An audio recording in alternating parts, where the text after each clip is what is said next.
السلام علیکم دوستو۔ انسان کبھی کبھی اپنی لمبی سوچ سے کچھ زندگی کی ایسی خواہشیں دل میں بسا لیتا ہے، اور جب وہ خواہش حقیقت نہیں بنتی تو پریشان ہو جاتا ہے۔ ایسا کر لیں گے تو ایسا ہو جائے گا، ویسا کر لیا ہوتا تو ایسا ہو جاتا۔ جب سوچا ہوا کچھ نہیں ہوتا، جو پلان اس نے سوچا ہوا تھا ویسے زندگی امید کے مطابق نہیں چلتی تو دل بے چین اور پریشان ہو جاتا ہے۔ ایسا لگتا ہے جسے زندگی کی بازی ہار گئے ہو۔ لیکن جان رکھو، نصیب اور مقدر کا پتہ صرف اللہ ہی کو ہے نا، کہ آگے کیا ہوگا کیسے ہوگا یہ صرف اللہ ہی جانتا ہے۔ اسی نے تو یہ ساری تقدیر کی پہلی بنائی ہوئی ہے، جس میں انسان چاہ کر بھی کچھ نہیں کر سکتا۔ جان رکھو، پیسے سے صرف چیزیں مل سکتی ہے، دل کا سکون نہیں۔ ہمارے تو صرف اندازے ہوتے ہیں۔ میرا رب قرآن میں فرماتا ہے، کل کیا ہونے والا ہے اللہ کے سوا کوئی نہیں جانتا۔ بارش کب کہاں کتنی ہوگی اللہ کے سوا کوئی نہیں جانتا۔ ماں کے پیٹ میں کیا بنے گا کوئی نہیں جانتا۔ قیامت کب قائم ہوگی میرے رب کے علاوہ کوئی نہیں جانتا۔ اللہ کی باتیں اللہ ہی جانتا ہے، ہم نہیں سمجھ سکتے۔ ہمارے لیے خیر کس میں ہے اور شر کس میں ہے، اللہ کے راز اللہ ہی جانتا ہے، یا ہمارے حبیب صلی اللہ علیہ وسلم جانتے ہیں۔ جان رکھے کہ ہم مشیت الہی کو نہیں سمجھ سکتے، بلکہ ہم تو اپنی مشیت کو بھی نہیں جان سکتے۔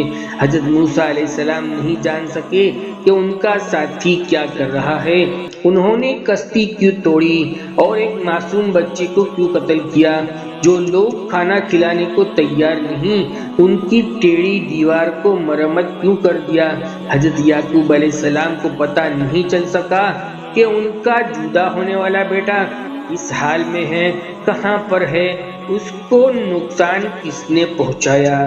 حضرت یونس علیہ السلام نہیں جانتے تھے کہ میں دریا میں کود کر مچھلی کے پیٹ میں چلا جاؤں گا۔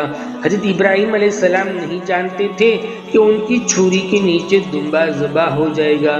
اس لیے اللہ پر پورا یقین رکھو کہ جو پریشانی اور غم کے بادل چھائے ہوئے ہیں وہ تو یقیناً ایک دن چھٹنے والے ہی ہیں۔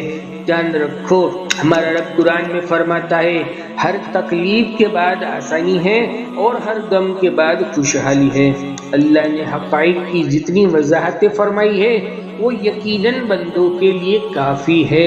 جان رکھو، اگر تمہیں یہ یقین ہے کہ اللہ تمہارا مددگار ہے، اللہ تمہارا کام بنانے والا ہے، تو ہر طرح کے غم اور خوف اور وساوس کو نکال دو۔ ان قریب وہ مہربان رب تمہارے لیے ایسے سبب اور ایسے راستے اور ایسے ذریعے اور ایسے وسیلے تم پر کھول دے گا کہ اللہ انسان کو وہاں سے نواز دے گا جہاں سے اسے توقع بھی نہیں ہوتی۔